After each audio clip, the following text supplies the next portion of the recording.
my title at Jeb Bush and Associates is Chief Operating Officer, but kind of the dirty little secret is there's only about 4 people at the firm, and Jeb Bush, my dad, and then I'm the associate. So that's basically about it. But it's a blast working with him. I certainly enjoy it. Just to give you a quick overview on that, which we don't do any lobbying work, any type of political work. It's mostly business development for a lot of firms. But we have about 10 different clients in different industries. So everything from online education in Latin America to a medical device company to a real estate company in Florida. The reason why I bring that up is that it gives a good perspective of what's going on in the business world and seeing how different businesses are interacting with the current climate. The reason why I'm here tonight is for SunPAC, which is an organization we started about a year ago. The mission is simple yet difficult, which is to promote conservative values in Hispanic communities. Also to promote the values, but to reach out to opinion leaders like everyone here tonight, people that are involved in the party, elected officials, and get them to realize and start paying attention to the Hispanic demographics and what's going on in this country. The timing's pretty good. This morning, I think there was on the front page of the Wall Street Journal, it was talking about how demographics were moving in this country towards Hispanics. I think it was 1 in 6 people in this country now come from Latino descent, and 1 in 4 kindergarten children now come from Latino descent. So it's a huge demographic that's moving in this country. Of those numbers, 50% of Hispanics are native born. They're born here in this country. Another 50 are foreign born. 73% of those Hispanics are naturalized citizens. And you look at where most of these Hispanics are going, coming to places like Hillsborough County, Miami-Dade, but especially in South Carolina, North Carolina, Alabama, Louisiana, and the South. And if you ever wonder why they're going there, it has to do with jobs. People come to this country because they want to work. It's that simple. That's the American dream. You come here, you provide for your family, you work hard, you play by the rules, and you succeed. To me, that sounds like a Republican. Yet, for some reason, we don't do well with Hispanics when you look at the demographics. Just to give you some more factoids on where things are going, in Florida, about 22% of the population now is considered Hispanic. I think it's a little higher than that. If you go to places like Dade County and you see a young Cuban person, they'll say, "I'm Cuban. I'm not Hispanic." They're not. So then when they check that box, it doesn't fall under Hispanic. They consider themselves, just Cuban. That's kind of the deal. So it's tough to really map that. And so with SunPAC, I've been wandering around now for about a year and a half trying to figure out this whole Hispanic thing, seeing what different groups are doing to reach out to Hispanics and get them into the Republican Party. Newt Gingrich is doing a great job with this. He's got a website called The Americano. I went up to their organization this summer where they were promoting these conservative values. And so, but I guess the bottom line is that it's very fragmented. There's not one group that's reaching out to the Puerto Rican group, the Cuban group, the Venezuelan, these different fragmented Hispanic communities. So to me, that's what we're trying to do with SunPAC, create that umbrella, bring those people into the party.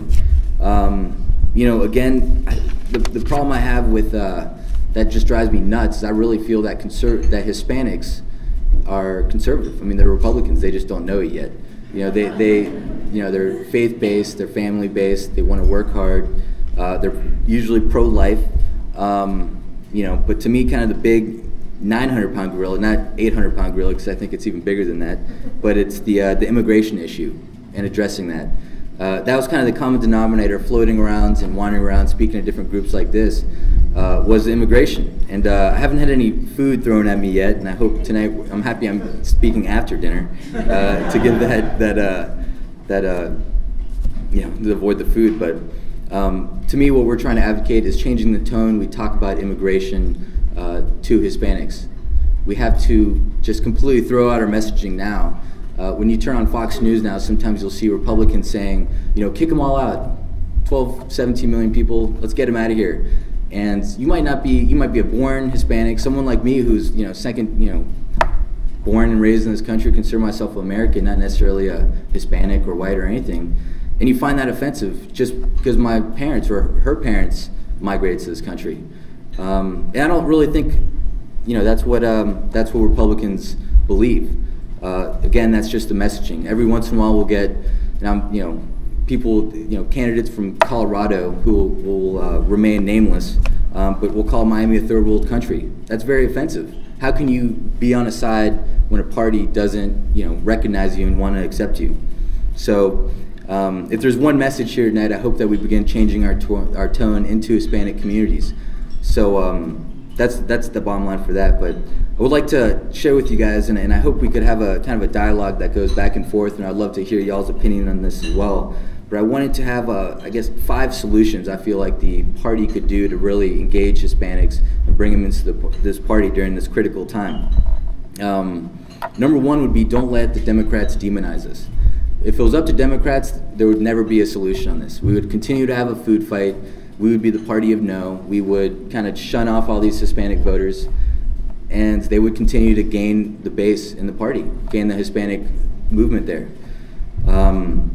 Again, this has to do with tone, reaching out, changing, and not focusing on kicking them out, but how are we going to use Hispanics to solve our problems? How are we going to increase the party?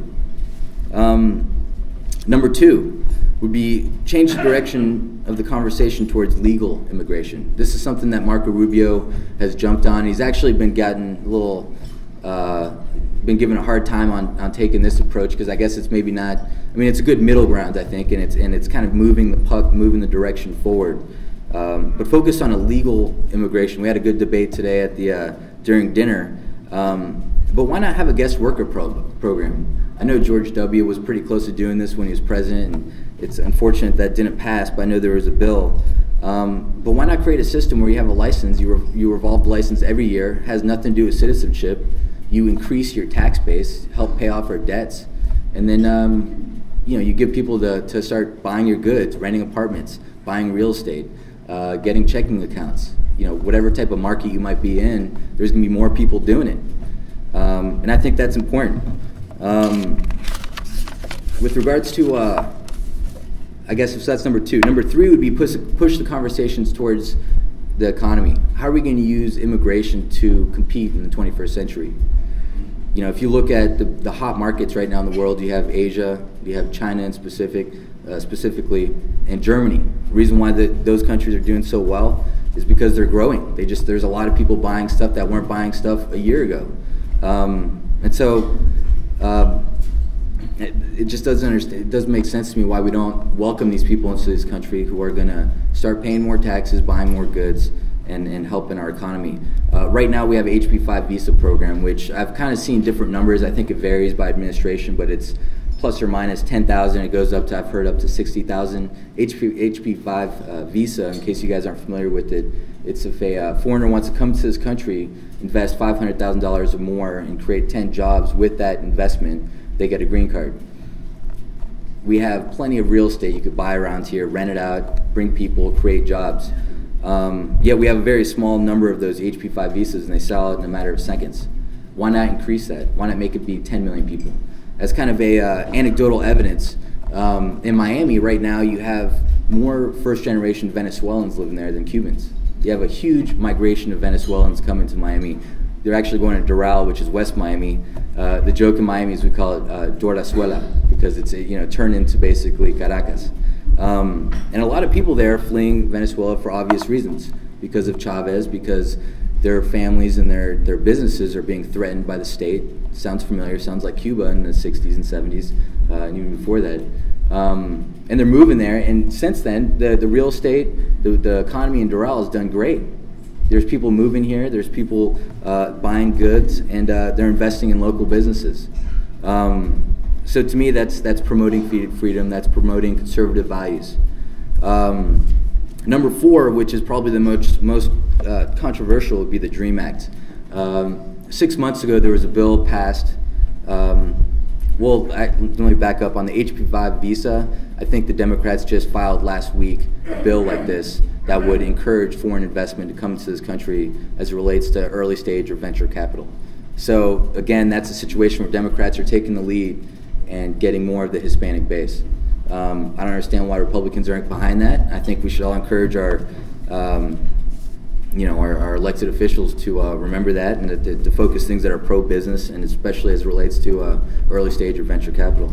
So going to number 4, the DREAM Act. This was a bill which essentially allowed a pathway to citizenship with regards to 2 years of education at a higher ed university, or if you go through the military. Just another factoid, there's 166,000 Hispanics native born in the military right now. About 24,000 of those are foreign born.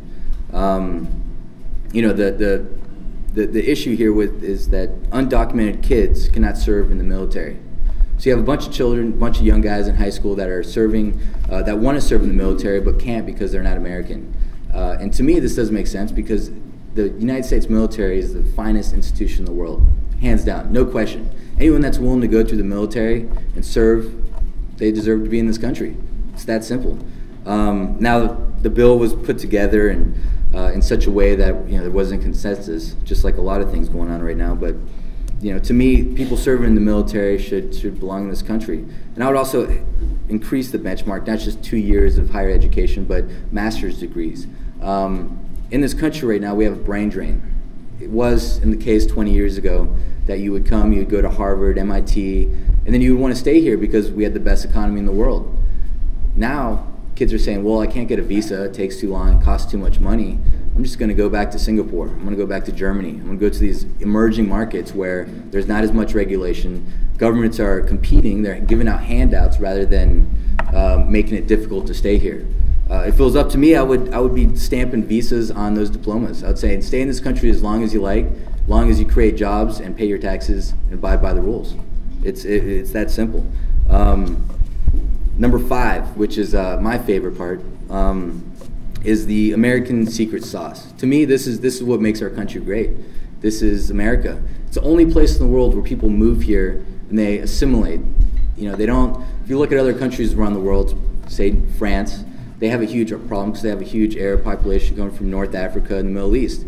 And the laws and the culture and just the way they're set up doesn't allow for assimilation. People don't have to assimilate. They get to just stay there, and, you know, if they don't pay their rent, for example, in France, they can't kick them out for 6-12 months. I mean, imagine that. You know, the Japanese can't do it, and this is a problem you're seeing now, and I think the earthquake's probably escalating this, is that you have an insular culture that doesn't like to bring in new people and new ideas. You know, they can't do it. The Chinese have their own issues, but America is the only place in the world that you could have that people come here with good ideas, they're successful, and they assimilate to society.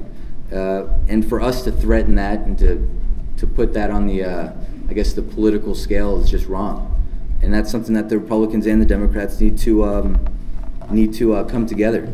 I'd like to just close here just by a great Ronald Reagan quote, which is part of his farewell address, which was actually the second to last paragraph if you guys want to look it up. But it's I thought it was pretty strong, and I abbreviated just to try to shorten it a little bit. But it's here it goes. And that's all about I have to say tonight, except for one thing. The past few days, when I've been at the window upstairs, I've thought a bit about the shining city upon a hill. The phrase comes from John Winthrop, who wrote it to describe America he imagined.